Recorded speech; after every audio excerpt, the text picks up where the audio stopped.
কি বলো তুমি এসব? আমি তোমার আম্মার গলা টিপে ধরবো কেন? গলা টিপে না ধরলে মা এরকম করতেছে কেন? এই, আপনি এরকম করতেছেন কেন বলেন?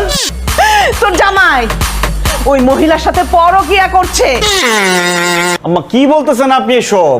আপনি আপনার মেয়ের জামাইয়ের নামে মিথ্যা অপবাদ দিচ্ছেন। মিথ্যা অপবাদ কেন দেবো? আমি নিজে চোখে দেখছি।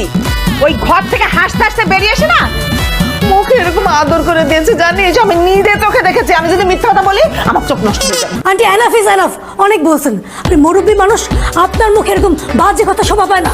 আমি ছাদে যাচ্ছিলাম, দেখলাম রিমু আপু ছাদে যাচ্ছিল কাপড় আনার জন্য। তার পায়ে ব্যথা, আমি বললাম আপনার যাওয়ার দরকার নেই, আমি আপনার কাপড়গুলো নিয়ে আসি। কাপড়গুলো দিচ্ছিলাম, আপনি কি ঘটনা বানাইলেন এটা?